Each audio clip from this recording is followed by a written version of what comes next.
Hola, ¿qué tal? Muy buenas tardes. Nos encontramos hoy aquí en el estudio de Anios y vía Zoom con el doctor Eduardo López Betancourt, una referencia obligada en el tema de academia, de estudios, del tema de derecho. Y bueno, es un placer hoy tener aquí en este estudio y por esta vía virtual al doctor Raúl Eduardo López Betancourt. Bienvenido. Muchas gracias, muy amable. Debo precisar que quien debe agradecer el que tenga usted a bien entrevistarme soy yo y por supuesto a quien también fue nuestro enlace, la licenciada Brenda Ayala, que le agradezco muchísimo me haga el favor de promocionar una serie de circunstancias que vale la pena que sus radioescuchas y en general el público bien sepa lo que ha sucedido. Es algo importante. Yo quiero poner el contexto, doctor, para que sepan también a quién tenemos hoy aquí en la entrevista. El doctor Eduardo López Bentancur, pues inició actividades académicas en el año de 1967. Son 62 años ininterrumpidos de vida académica, 77 horas publicadas, 1190 trabajos recepcionales. De hecho, es usted el profesor con más tesis que ha dirigido a nivel licenciatura, maestría y doctorado. Y bueno, además, esta fama, ¿no? Que lo ha llevado a ser portavoz de nuestra máxima casa de estudios, la UNAM, en varios países del mundo, conocido por su desempeño docente, bueno, una intachable carrera académica y vida profesional. Y ahora, doctor, pues con esta buena noticia que recibimos hace unos días sobre este fallo inapelable, indiscutible, que reafirma pues todo lo que acabo de decir acerca del doctor Raúl Eduardo López Betancourt. Juan José, muchas gracias, muy gentil. Le preciso que en efecto, y esto es importante como antecedente, bien señala que mi vida académica intensa me permitió ser el autor con mayor obras de derecho, un gran compromiso en el ámbito jurídico, no solamente como teórico, sino como práctico.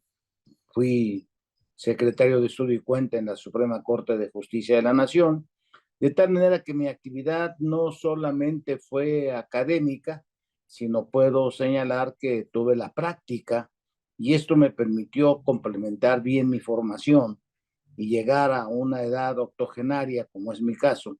Sin duda alguna me satisface el esfuerzo, pero que de alguna manera, de pronto, imagínense con todos esos antecedentes, se empieza a señalar una conducta verdaderamente incorrecta por parte de su servidor y empieza a darse una serie de informaciones de que estaba yo cometiendo delitos graves que la sociedad repudia en el ámbito eminentemente de carácter sexual, y el presidente del tribunal universitario, que era el cargo que yo ocupé y que fue mi trabajo acabar precisamente con esa inmundicia que lastima tanto a la universidad, a todas las instituciones de educación superior, que es el acoso, el abuso sexual, y que ese fue mi trabajo, casualmente por eso llegué a ese cargo, que debo decirle, el cargo no era una decisión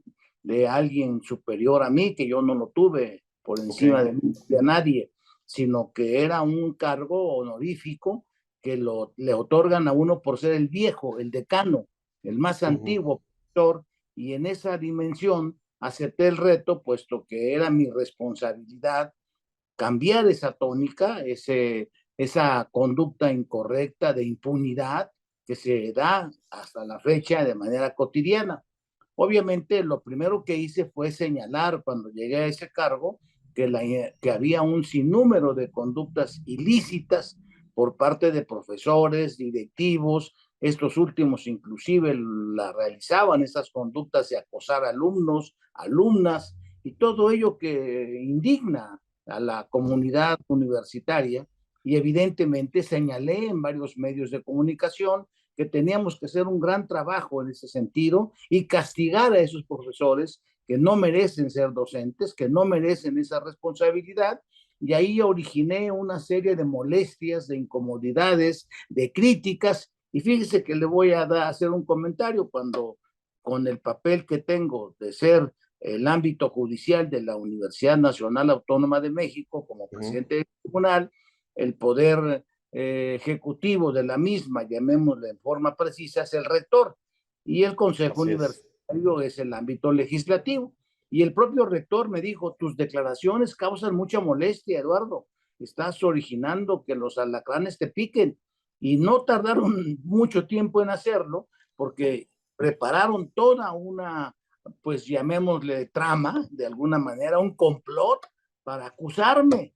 Y aparece ahí una persona, y quiero desde ahorita señalar en forma muy clara que no voy a dar un solo nombre para que no haya esa conducta cotidiana del derecho de réplica, porque no voy a referirme a ninguna persona con su nombre, a nada. Voy a hablar de los hechos nada más. De tal Perfecto. manera que se vino una campaña a nivel internacional en los ámbitos de todo el mundo, donde se me acusó así, sin mayor posibilidad de defensa, y decir que yo estaba acosando, y concretamente a una persona que nunca, y esto hay que dejarlo muy en claro, conocí, ni tenía una relación con esa persona, ni fue mi alumna, ni fue mi trabajadora, ni nada. Simplemente aparece ahí una voz en el desierto que dice, este señor me acosó, y ahí se inicia pues lo que de alguna manera fue mediático. Se manejó una campaña incorrecta, abusiva, arbitraria, en la que se me colocó en condiciones terribles. Para empezar, la sola acusación originó que me destituyeran del tribunal universitario, que me marginaran de mi vida académica, y eso pasó hace 2 años, y eso es algo patético. Por eso nuestra entrevista yo quisiera manejarla en 3 ejes, para mí, que son los fundamentales. Primero, el llamado o tan traído tema de la presunción de inocencia. El otro eje es relativo a lo que propiamente ya es en sí la demostración de los hechos, que es el segundo eje al que yo me quisiera referir también, y las consecuencias del segundo, que de alguna manera implica la falsedad, o sea, la mentira, el señalar sin pruebas, y solamente que alguien aparece y acuse a Juan José, acuse a Eduardo López Betancourt, acuse a Juan X, y se le diga en forma incorrecta que ha sido autor de un delito sin probárselo. Entonces, Claro. fíjese lo que hay que destacar, y eso es lo que también hay que dejar muy en claro, que se me han concedido amparos, y no en primera instancia y confirmado después, por una circunstancia muy importante, para que se inicie todo un proceso que en mi caso no se inició. Y le voy a decir por qué no se inició: porque no existió el delito. Así de fácil, así de claro. Para que pueda iniciarse un proceso penal, se reclama un elemental aspecto, un elemento fundamental, que es el delito. Sí, ¿Cómo se así es, puede? doctor. Oiga, es que de acuerdo a esos, es lo que le iba a preguntar, de acuerdo a esos datos de prueba que expuso la fiscalía, ni en grado de probabilidad se establece este asedio reiterado, ¿no? O sea, no hay ni eso, ni lo mínimo. Nada, nada, fíjese. O sea, esto, nuestros radioescuchas y en general las redes que usted maneja en forma tan exitosa, deben saber, quien Gracias. nos escucha, en forma muy precisa, que para que pueda iniciarse un proceso penal, tienen que haber 2 circunstancias históricas, no son nada nuevo. Primero, que haya el delito. ¿Cómo se puede acusar a alguien de robo si dice me robó el corazón? Pues eso es una afirmación temeraria, poco seria, ¿no? No, a mí me robó 20 pesos, yo los tenía acá y son testigos de estos hechos, a mí me lastimó. Primero hay que comprobar el cuerpo del delito, es la base de sustentación de cualquier situación de carácter penal, y después buscar al presunto responsable.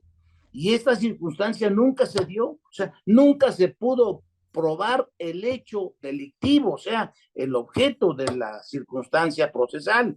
Por eso mi asunto, y esto hay que subrayarlo muy claramente, Juan José, nunca llegó a proceso, porque hay quien cree erróneamente que yo salí avante después de un proceso. Nunca hubo ese proceso, nunca se desahogaron pruebas, nunca se presentaron testimonios, sino que toda esta perversidad, y ahí yo quisiera subrayarlo porque todo mundo estamos expuestos a esta Sí, circunstancia. así es. Salva, ¿cómo? Yo lo acuso de haber matado a X persona, oiga, pero si esa persona no ha muerto, no existe el cuerpo de, no, pero tal vez lo hizo. Y empiezan una serie de afirmaciones producto de algo que yo sí también preciso, la venganza. ¿Por qué actuar en contra de López Betancourt? Porque habla claro, porque es exacto en sus opiniones, porque señala responsables, porque dice que los directivos de las escuelas y los maestros cometen cotidianamente ese tipo de conductas incorrectas con alumnos y alumnas. Y ese era mi papel, cambiar a ese tribunal universitario, y lo empecé de manera muy eficiente.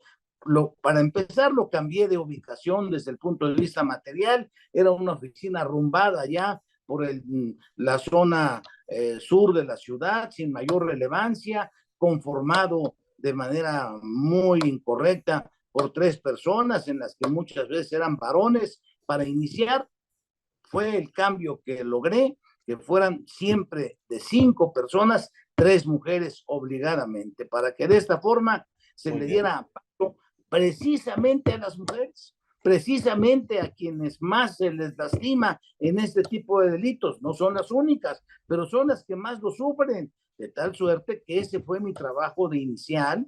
Realicé congresos que nunca se habían hecho, y realicé, inclusive con la Universidad de Guerrero, con el rector Olea, hice un convenio para que trabajáramos en forma conjunta contra esta, inclusive crear una lista de maestros acosadores, lograr que los alumnos y las alumnas se sintieran seguras dentro de nuestras aulas, que no fuera simple letra muerta o un planteamiento político como es cotidiano y simplemente hablar, sino mostrar. Pero algo más grave todavía, Juan José, un tribunal universitario que no juzga a los profesores, todavía hasta la fecha sigue siendo ese un gran error. ¿De dónde viene el acoso, sobre todo en los ámbitos académicos, en los Claro. ámbitos escolares? Sí, Proviene las precisamente figuras de la autoridad.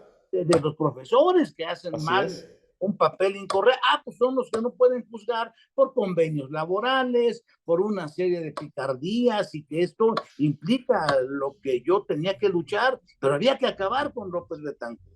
De tal manera que en forma automática, casi ante el señalamiento verdaderamente falso, por cualquier análisis que usted lo vea, le dice, bueno, ¿y cuándo te afectó López? Es que él estaba en un meeting y se me quedó viendo. Vaya. ¿Y cuánta gente había ahí? 2,000, pero ahí yo fui víctima. Y luego, oye, pero es que estás diciendo que esto fue, no habrá otro momento. Sí, después, por esto van pasando mucho tiempo, por eso dura 2 años toda esta verdadera persecución, esos actos inmorales, incorrectos de la autoridad, de una fiscalía que lejos de cumplir con su trabajo, caray, Juan José, vivimos todos los días muertes, Así es. robos, y eso no le preocupa a las fiscalías, le Así es. preocupaba destruir a López Betancourt, le preocupaba acabar con López Betancourt, con el académico más relevante, que de alguna manera sí para mí constituye un orgullo, porque he dedicado mi vida a la academia, porque he dedicado mi vida inclusive a conformar códigos penales, porque para mí esa es la base de sustentación para acabar con tanta inmoralidad, de tal manera que quiero dejar en claro como aspecto esencial que la presunción de inocencia jamás se me respetó. O sea, no pude aportar pruebas, José. Cuando yo me entero que esto se está manejando en la Fiscalía General de la República, imagínense nada más mirar, decir palabras grotescas que nunca las dije, manejar este asunto a nivel de la Fiscalía General de la República, Así que debe es. estar preocupada, que cada rato matan a personas, que cada rato cometen todo tipo de delitos graves, secuestran, en fin, todo ese ambiente de podredumbre que vivimos en México, en lugar de atender ese tema, la Fiscalía General de la República, no. Fíjese, todos los niveles de esa institución tan importante orientadas para acabar con López Betancourt, y lo que importa era la noticia, lo que importa es que había que decir que era un acosador. Oye, pero ¿dónde está el hecho o dónde está el delito? Bueno, es que me vio, era ridículo aquello, y como faltaban, pero también en el año 2000, fíjese nada más, estábamos hablando del 2021, Ok, sí, y así ahora, es. 21 años antes, también me vio como si yo no tuviera otra cosa que hacer más que ver a esa persona que yo estaba tal vez para ella supuestamente le tenía atractivo, no la conocía, ¿cómo puedo darse ese fenómeno? Pero no hubo oportunidad, Juan José, de defenderme, no hubo, Oiga, no, no doctor, hubo una oportunidad. fiscalía presionada por grupos de Morena. Pues mire, yo no quiero entrar al tema político porque Ujú. definitivamente tengo Ok, sospechas, pero sí es algo que me queda claro que hubo circunstancias políticas, pero sobre todo hubo un complot. Se dio en mi caso una participación de la Fiscalía General de la República y de funcionarios de una universidad como la mía, conformada por una serie de sujetos impresentables que ahí están todavía. Y claro, la universidad, como muchas casas de estudio, pues son verdaderos atractivos desde el punto de vista, son vetas de oro. La verdad es que sí. las universidades y centros de estudios superiores no se someten a la ley, están siempre marginadas de la misma, hacen lo que se les pega la gana. Y cuando yo les decía, para empezar, recuerdo bien que otra lucha que emprendí paralela a la defensa de los alumnos fue el que las universidades y en general no fueran democráticas, se manejan en un nivel verdaderamente vergonzante en la que los estudiantes y maestros no votan a sus autoridades y se manejan de manera totalmente marginal del concepto de democracia. Todo esto se conjugó, Juan José, para casualmente lanzarse en mi contra, desprestigiarme, mandar cartas inclusive a las universidades donde imparto clases. Debo decir que imparto clases en universidades españolas, argentinas, Así y me es. vuelvo internacionalmente, no porque sea un beneficio, sino porque tengo elementos para presentarme, proyectos muy bien definidos, y eso me da un lugar en esos renglones internacionales. Y debo decirle con toda pues precisión que soy un referente obligado del derecho en México, les agrade o no, porque yo pregunto a quienes son los que me denostan, si hay muchos académicos que tengan mi obra escrita, que tengan mi desarrollo, que mis libros estén traducidos, que haya una conducta sistemáticamente favorable para la lucha a favor de lo que debe de ser la justicia, para diferenciar siempre esta justicia del derecho, porque muchas Claro. veces el derecho es frío, la justicia es viva y es sentimiento. Pero volviendo pues a mi tema, ese eje, primer eje al que me refiero, José, no se me respetó. Así La es. presunción de inocencia no existió cuando eso debe de ser. Y ya me he adentrado para afirmar lo que bien sabemos, pero con elementos de prueba, no solamente hacerlo en forma literaria, sino decir que aquí hay un aforisma muy preocupante, Juan José, que tenemos que aceptar que en México todos somos culpables hasta que demostremos nuestra inocencia, cuando debe ser al Así revés. es. Y esto es patético, por eso digo que el primer eje de mi consideración con usted es que la presunción de inocencia, no solamente en mi caso, que fue patético, porque ni siquiera se demostró en los amparos que obtuve, no, vamos, dijeron simplemente esto es una payasada, esto es una ridiculez, esto es algo que se nota inmediatamente una conducta patética, infernal por parte de la Fiscalía General de la República, por parte de los que estuvieron también apoyando a esta institución de la Universidad Nacional, y todo ello se conjuntó para desprestigiarme, sin importarle para nada la violación al derecho. Por eso aquí el segundo eje es la falta de pruebas. ¿Cómo es posible que Claro. no tenga oportunidad de mostrar mi plena inocencia durante esa circunstancia de la fiscalía, que reciban elementos? Bueno, los mismos trabajadores que mencionaban que habían estado en el lugar de esos hechos, mejor dicho, hay que aclarar, no los mencionaban, pero decían que el hecho había pasado en un estacionamiento. Entonces, yo busqué a los trabajadores de ese estacionamiento, a los vigilantes, y dice, no, es que no fue cierto. El día que menciona esta persona que usted la acosó, usted ni siquiera la volteó a ver. En otra ocasión, debo decirle que iba yo acompañado con mis hijos, porque además mis condiciones han sido muy preocupantes en la salud.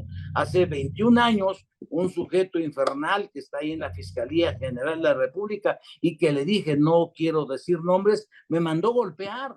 Y me mandó golpear porque escribía en los periódicos respecto a este sujeto energúmeno que se ha apoderado del derecho en México y que inventa delitos y que hace de la venganza su costumbre, su conducta cotidiana. Entonces hace 21 años me mandó golpear, estando mi esposa, y yo tuve que andar 2 años en silla de ruedas, y este sujeto pues no me dejó presentar pruebas porque era un odio personal. Y no se le ocurrió otra cosa más que el tema que sin duda causa molestia a la sociedad, que es hostigamiento, hostigar, ni siquiera un acto más grave. No es que este no lo sea, cualquiera lo es, pero hostigar, ¿sabe usted cuánta es la sanción que se me iba a imponer? 400 días de multa. O sea, ni siquiera necesitaba cárcel, pero ahí vino una perversidad más.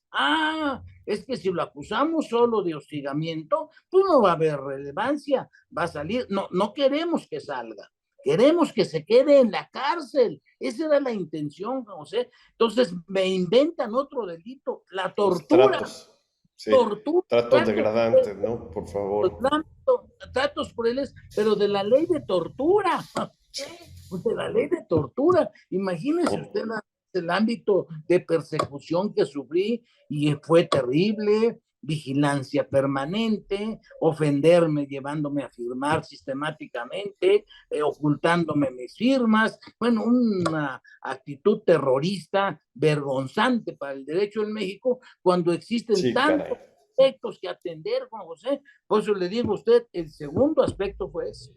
Yo le confieso y le digo con toda honestidad que dada la influencia que este órgano tiene en los ámbitos judiciales, pues yo no tenía mucha esperanza en el amparo, pero lo promoví, mis abogados lo hicieron, porque de alguna manera siempre en ese tipo de situaciones hay que escuchar la opinión de los colegas, no considerarse lo suficientemente preparado para llevar su propia defensa, pero al final de cuentas nos encontramos con una cerrazón fuera de serie para presentar pruebas. No, esa no, si me las admiten, tenían que demostrar que no existía el delito, que es lo que para mí es fundamental dejar muy en claro. Nunca existió ese delito, y si no existe el delito, mucho menos la presunta responsabilidad, Juan José, y ahí está todo lo que en un momento dado fue motivo del amparo, y de una primera instancia me sorprendí. Yo nunca conocí al magistrado que otorgó el amparo, nunca fui a buscarlo porque no era mi intención. Se presentaron escritos y lo primero que hace esto es una mentira. Esto no tiene ni sustento, ni tiene pies ni cabeza, es una verdadera perversidad la que se hizo, y esta persona solo está siendo utilizada, y más que nada declarar lo que para mí era importante, que había habido preparación de pruebas, que hay ilicitud en ellas, y que ahí viene el tercer aspecto, que va a ser las consecuencias de esta perversidad, que no voy de ninguna manera a dejar de insistir en que el daño causado debe de ser debidamente reparado, porque no podemos de ninguna manera con el usted dispense, con usted disculpe. Pues fíjese, Juan José, eso pasó el 5 de octubre, pues todavía me sigue estas personas preparando otro, porque así inclusive lo mandó decir ese perverso, infernal sujeto, hombre de mala, de veras, de indigno para que sea fiscal de este país, ya me mandó decir, dice, bueno, vamos a ver ahora, otros más. O sea, ya no se ha saciado su sed de venganza. Primero, hace 21 años, me acusó de otras picardías y no tuvo empacho en que en aquel entonces su poder era omnímodo. pues sigue todavía en esta conducta. Pero ¿qué quiero recalcar? Para mí es lo más importante, es que ningún ciudadano mexicano debe dejarse intimidar ante la perversidad.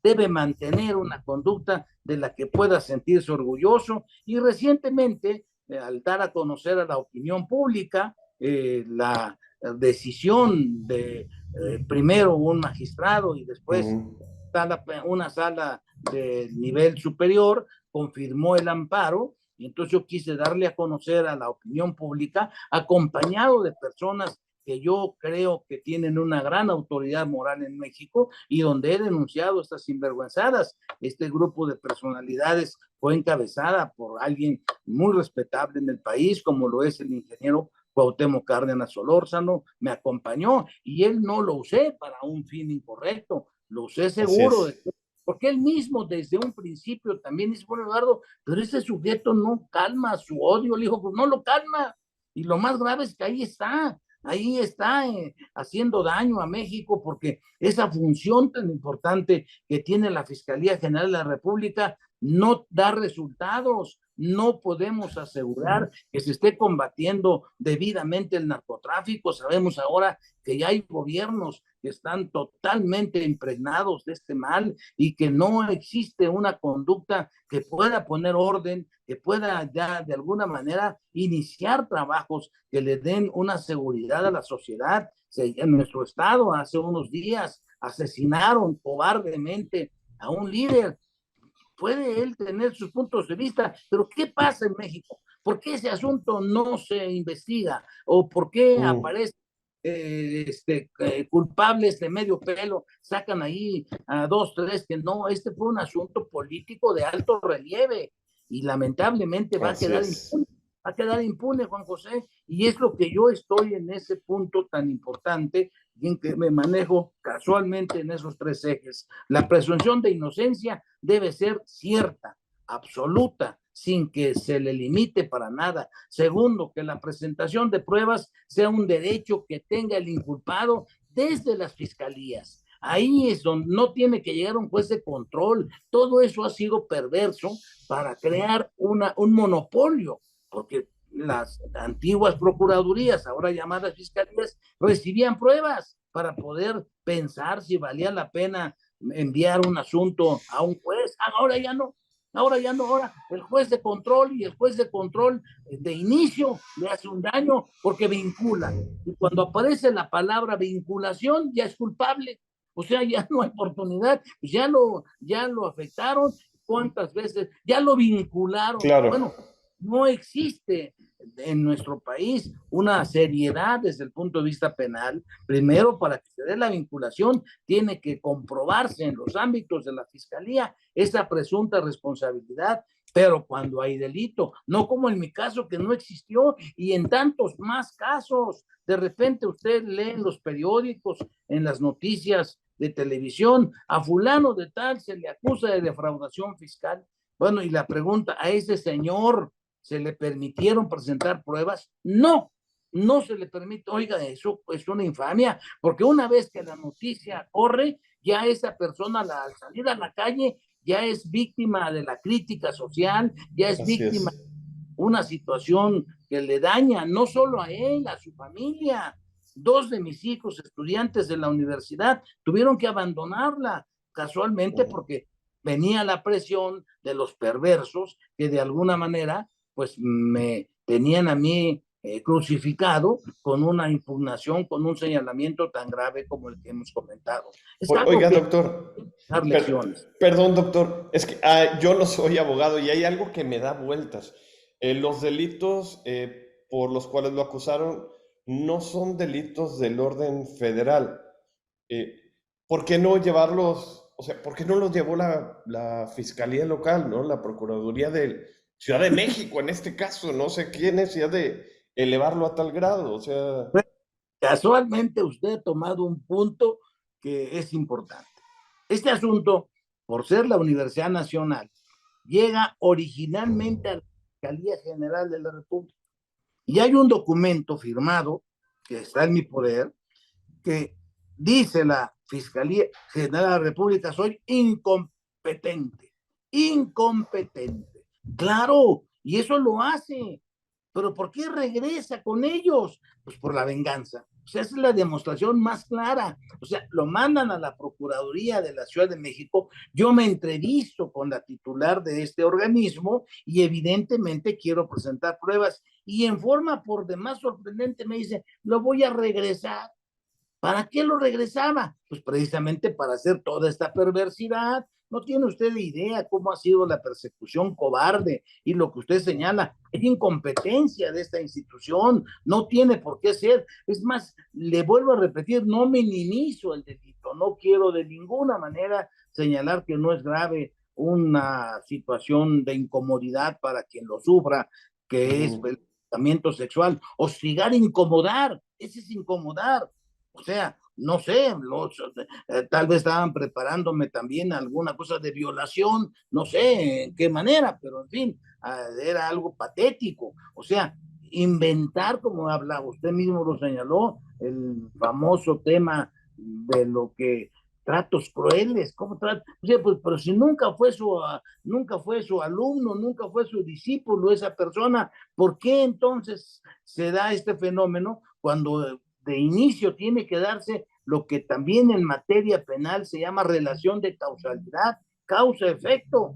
¿Cómo lo puede acusar a una persona que nunca ha visto en su vida, que no la conoce? Y todo ello, Juan José, fue la perversidad más grande, la creación de delitos, que es aquí el segundo eje, crear un delito, crearlo, inventarlo, de lo que nunca existió. ¿Y ahora qué va a pasar? Ahí está el tema, claro, mi reintegración a la universidad es automática, pero eso no es suficiente. Por eso le digo que tenemos que luchar, no solo en mi caso, porque en última circunstancia no soy el único. Abundan los casos como el mío, los abusos del poder, las venganzas, que las vemos cotidianamente. Alguien que ya se fue, vamos a inventarle algo, inventarle. Y eso es lo que es muy grave, Juan José, y tenemos que luchar juntos. Comunicadores como usted tienen que tener esa tarea que es esencial, orientar a la comunidad, orientar a los ciudadanos, que no nos podemos dejar de la violencia y la perversidad de quien tiene obligación de cumplir con la ley y que lejos de hacerlo, hace de la ley su instrumento para venganzas personales, para actuar en su beneficio, para destruir dignidades, para destruir prestigios. ¿Cómo es posible que esto suceda en un ambiente en el que el derecho debe imperar, que la justicia debe anteponerse en estas circunstancias que para mí han sido dramáticas, 2 años, incómodos, marginaciones, y ahora, pues, ¿cuál va a ser la reparación del daño? Ahora, ¿qué va a hacer la autoridad ante este hecho? Porque ya fue contundente el amparo, no se trata de discutirlo. Hay ahí otra voz por que no ha sido definitivo. Bueno, me imagino que querrá que los 11 ministros de la Corte la confirmen, lo cual sería realmente cínico, ¿no?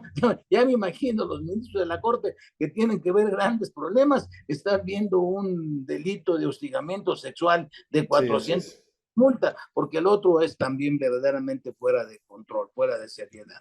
Es algo que en verdad, mi caso es alarmante, porque, y me lo han dicho gente, colegas, si eso te hicieron a ti, que eres un académico, que fíjese, tengo una obra que es la única que hay en México, conformada por 6 tomos, donde analizo todos los delitos del Código Penal Federal. Si esa obra no existiera, tendrían muchas complicaciones los juzgadores para manejarse dentro del renglón punitivo, porque este es un compendio, tiene el análisis de todos los delitos, no falta ninguno, tendrían que andar buscando bibliografía en diversos renglones, y esto les ayuda de manera muy exacta, de tal manera que imagínense, si eso le hicieron al autor de ese libro y le inventaron un delito y no lo dejaron defenderse en el ámbito de la fiscalía, pues ¿qué va a pasar entonces en México? En que tenemos que cambiar eso. Para empezar, las fiscalías están obligadas a recibir pruebas de descargo para que puedan armar adecuadamente una acusación, porque en eso consiste la vinculación a proceso. Pero si no le dan oportunidad, cuando llega la vinculación ya es muy tarde, ya el niño está ahogado, ya no hay manera de evitarlo, ya el daño está causado, no antes, para que pueda la autoridad, si actúa decentemente, que en mi caso no lo hizo. Mi caso fue venganza, mi caso fue una agresión descarada, inclusive también estuvo conmigo un legislador de mucho tiempo y que tiene también en el ámbito académico una respetabilidad, como es el doctor Ricardo Monreal Ávila, quien estuvo presente. Por cierto, también el apoyo moral de un gobernador que para mí ha sido especial en Guerrero, como es el propio que acaba de Héctor Astudillo, que me parece, estuvieron conmigo, pero muchísimos académicos, muchísimas personas de la sociedad. Créanme que fue algo muy grato recibir ese respaldo y que de alguna manera dicen, no se puede ya vivir en México así y no podemos tener un fiscal de esa calidad, de esa inmoralidad, de esa perversidad. México merece un buen fiscal, México merece una buena fiscalía, merece que esta nos dé la garantía de lo que hoy por hoy para nosotros está muy alejado. Oiga, doctor, ¿qué sigue? Ya, digo, ya se anunció su restitución a la academia, a la UNAM. Creo que usted ha dicho que no le interesaba tanto regresar al tema del tribunal, pero bueno, no sé ahorita, pues, ¿qué sigue, doctor? Digo, hay que recuperar este tiempo. El tercer renglón. Recuerde usted que hablé de 3 ejes. Exacto. Primero, se violentó la presunción de inocencia de manera descarada. Segundo, presentación de pruebas falsas. Y aquí viene el tercer renglón, consecuencias. No solo la reparación del daño. Yo no me voy a conformar, y se lo digo, Juan José, no me voy a conformar con el usted disculpe. No, voy a llevar este asunto a los ámbitos internacionales, a la Comisión Internacional de Derechos Humanos. Voy a llevarlo a todos los ámbitos, inclusive será tema de academia. Ya me hicieron el favor el doctor Seda de la Universidad Argentina, de la UBA, de decirme que quiere invitarme a dar una conferencia sobre esas circunstancias, porque les causa sorpresa que esa situación de cerrazón, de tal manera que cuando me pregunta usted qué pasa, no voy a dejar de que estos pillos pícaros, este complot que se armó, que para mí aquí hay algo que yo sí quiero destacar, asociación delictiva. Asociación delictuosa, aquí hubo varios que inventaron el delito porque no fue una sola persona. Es que a veces me dicen, bueno, no, ni siquiera su nombre me interesa. Esa persona que me acusó es un instrumento, es como la pistola con la que se mata, es como el cuchillo que se usa para causar lesiones. Esa persona no me interesa, ni siquiera me interesa mencionarla. Ella fue un instrumento como pudo haber sido otro cualquiera. O sea, a veces ella o esa persona se presenta para pedir derecho de réplica, por favor. Si usted la entrevistara, oiga, ¿qué pasó? Es que me dijo, le dijo. ¿Y quién vio? No vio nadie. Vaya. ¿Y eso cuándo fue? Hace 20 años. Vaya. Y después, 20 años después, a toda una patraña, toda una de veras inmoralidad para presentar pruebas. Pero me dice usted, ¿qué viene ahora? Mi lucha, precisamente, porque va a ser un ejemplo. Para mí quiero dejar ese ejemplo, que aquí hubo una asociación delictuosa, que hubo una realización perversa, como la que realizan los cárteles, nada más que aquí usando el derecho, de tal manera que ese es mi camino a seguir, José, y de inicio, pues por eso dije, ahorita el tribunal universitario es importante para mí, pero más que eso, quiero yo llegar a estos extremos que son para mí los más importantes. Entonces, la reparación del daño, pero no solamente con una multa, no, con llevarlos a donde les corresponde, porque como en mi caso hay muchísimos, y eso va a servir de ejemplo. Para mí eso es lo más fundamental, lo importante, lo más relevante, que sirva de ejemplo para decirle, fiscales de Guerrero, fiscales de Oaxaca, fiscales de Michoacán, no actúen en forma perversa ni mafiosa, porque las pueden ir a la cárcel ustedes ahora. Y para mí ahí está el punto. Iniciar un proceso penal en contra de estos sinvergüenzas. Y como yo sé que en México la impunidad es una regla, voy a tener que acudir a organismos internacionales donde me voy a llevar un buen tiempo, pero estoy disponible para esa tarea, para esa meta, porque no podemos ser omisos. Si eso me hicieron a mí, a cualquiera se lo pueden hacer y además en condiciones mucho más evidentes en lo que corresponde a la falta de información, que yo la tengo lo suficiente para presentarla, porque aquí de veras que no tuvo precedentes. Es algo que esto que le estoy diciendo a Sí. usted no me dejó decírselo el ámbito fiscal, andaban más preocupados por inventarme pruebas. Bueno, solo con decirle un comentario.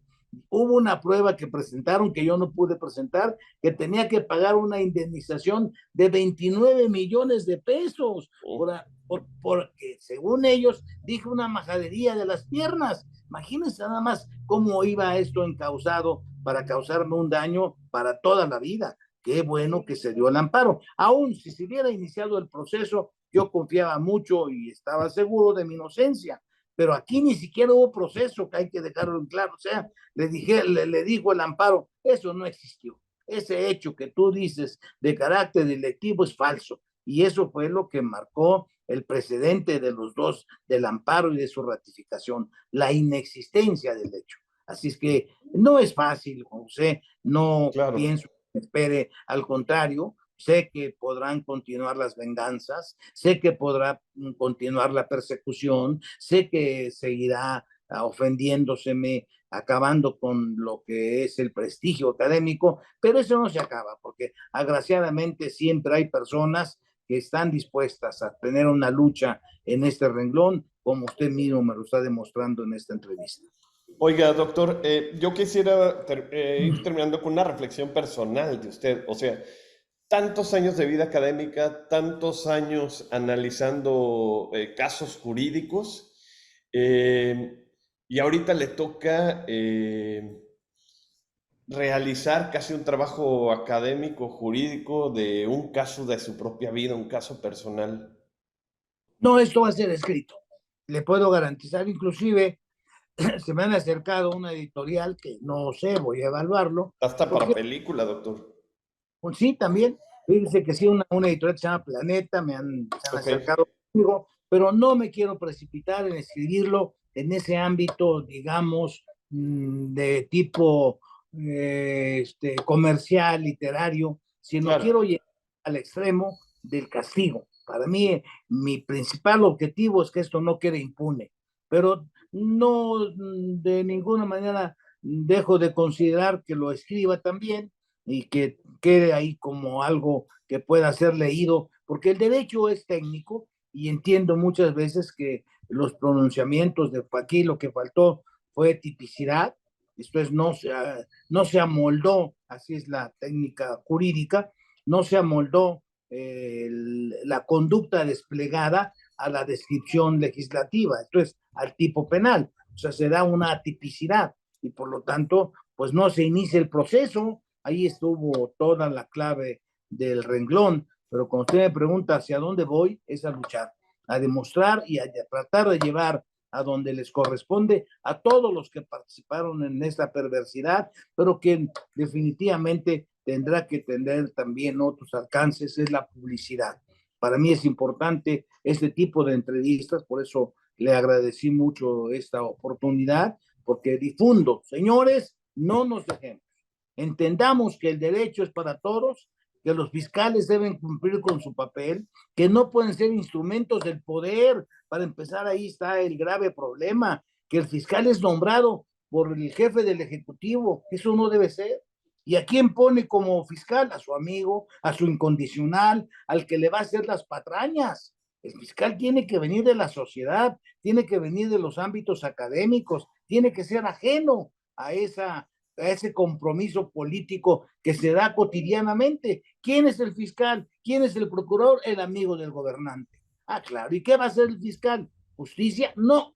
Se va a cumplir el mandato en perjuicio de la sociedad y en beneficio de un gobernante, y que eso es también parte de mi lucha. Tengo varias opciones, como les dije, no solamente estoy pensando en la reparación del daño y en el que llevarlos a la picota del derecho como corresponde a los que han inventado estas sinvergüenzadas, sino además, en forma colateral, proponer que los fiscales no sean decisión ni de los ámbitos legislativos, ni del gobernante en turno, que sea electo por el pueblo, que sea ajeno a los partidos políticos, porque si también los metemos a los partidos políticos, pues aquello va a ser un desastre. Bien sabemos que el partido que gobierna es el que hace de las suyas y hace todo tipo de sinvergüenzadas porque levantan el dedo los legisladores. Bien sabemos que tienen esa situación tan verdaderamente incorrecta de nunca considerar la ley porque llegan a los arreglos, a los cochupos,